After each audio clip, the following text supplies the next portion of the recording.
Hi, this is Jessica from the Crafty Housewife Life, and today we're going to make a really easy treat bag.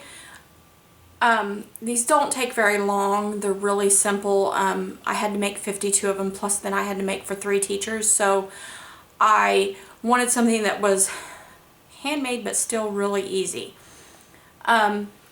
This is one example of what I made, and then I'm going to show you the other example. I'm going to put together the other example. The spooky stamp is one of the dollar stamps from Michael's. I believe that's where it was. I had to have somebody order all of these stamps for me because my Michael's didn't have them. So first you're going to start out with a cello bag that is 3 by 4 inches. Now I see a lot of people say cellobags.com, and they do have a lot of odd sized bags, and I plan on ordering some from them for some other projects. But these bags I actually ordered off of eBay. It was super cheap. For 100 of them or so, I might have paid like $1, and that included the shipping. Now they did come from China, which means it takes a very long time to get them. So I always order them way in advance so I can have them in stock. So you're going to start out with that, and then you're going to cut a piece of black cardstock at 3 1/4 by 5. You're going to score it at 2 1/2 so you can fold it over. I put 3 pieces of candy in each bag, and so I'll do this.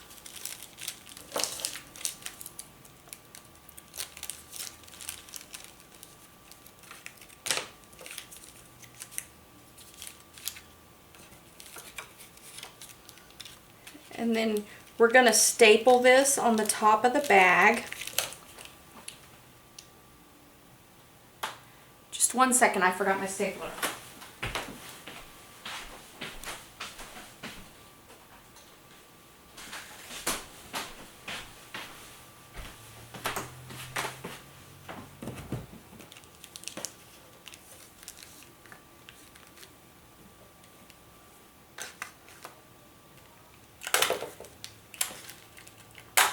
Excuse my fingernails.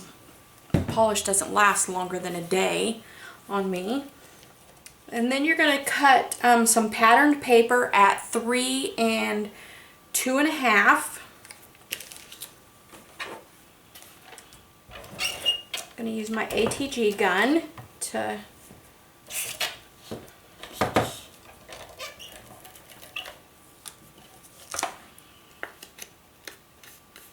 I used very minimal adhesive on these because of the fact that they were just going to the school, and little kids are just going to tear them apart in a few minutes anyway.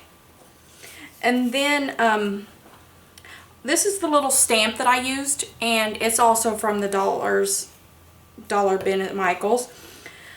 I don't have any, I think they're called spellbinders or die cutting machines or anything like that. I don't have those.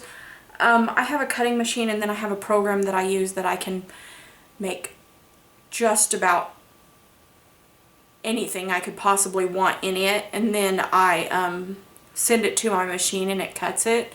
So I just cut an oval at the shape and size that would fit over the little stamped guy.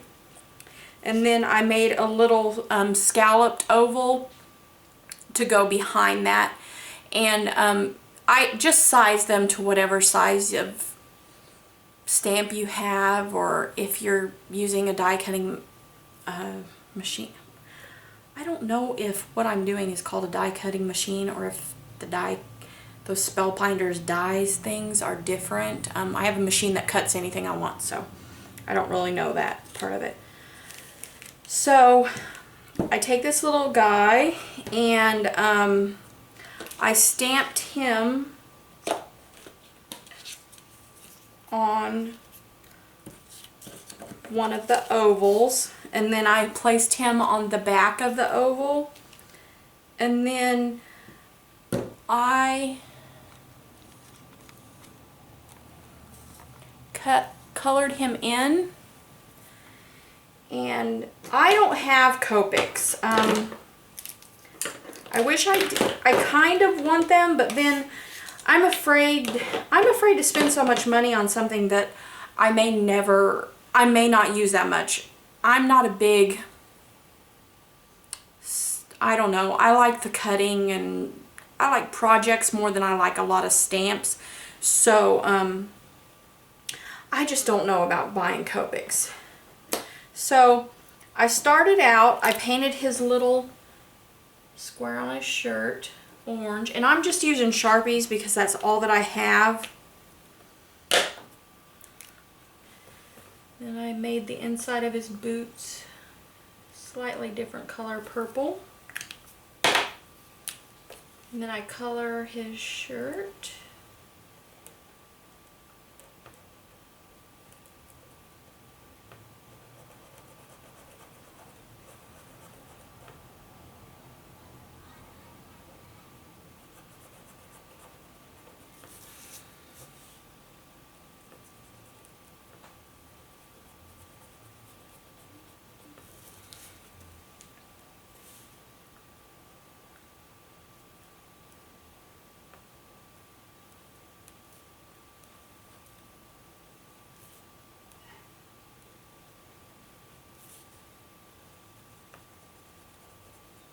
This is my last of all of my little things to make.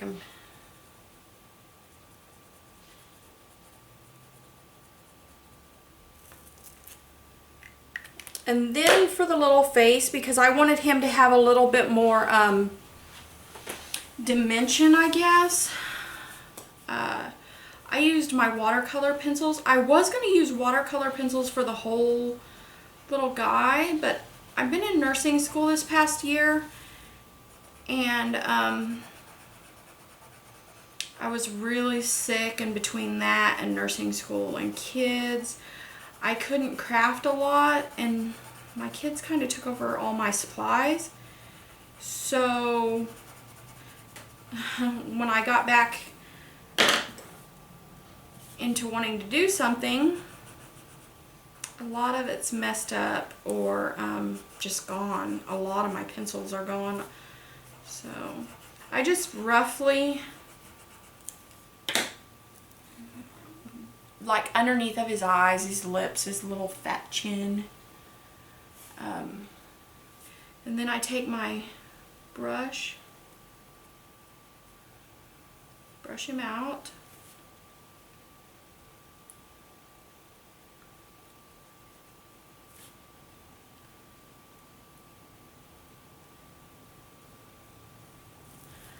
And then that's all I have to do on him.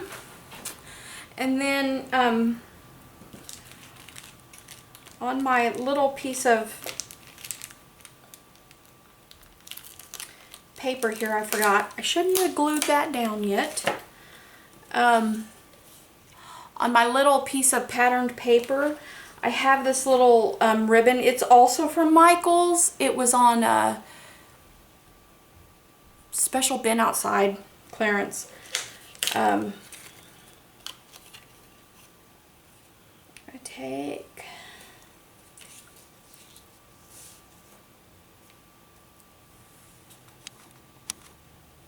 put it around the back. Just tape it on. I want to make sure that this trick or treat is able to be seen from the front.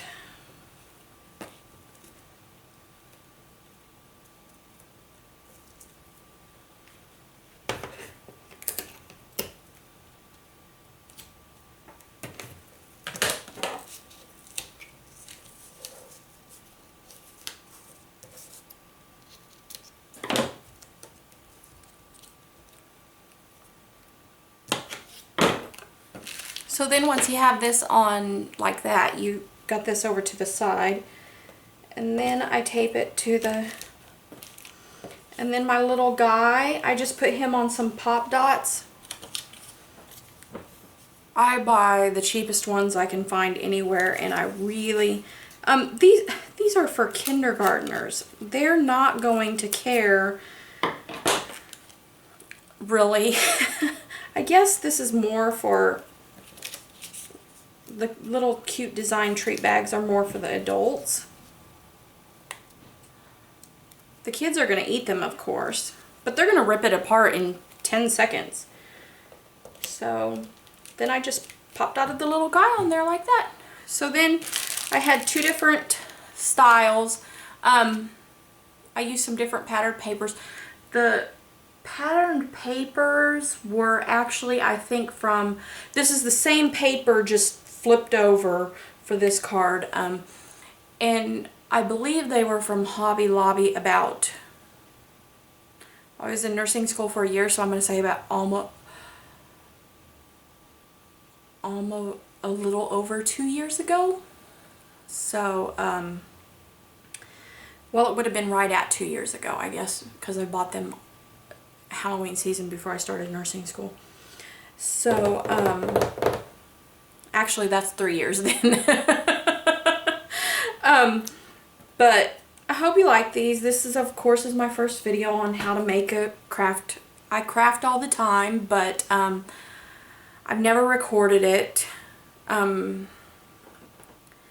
It's going to take some getting used to. And if anyone knows a good way to edit your videos without having to buy an expensive program, I'd love to hear it. I don't really know much about editing the videos, and I would like to, just because it would make it a lot easier. So, well, thank you, and I hope you enjoyed this little video. Talk to you again. Bye-bye.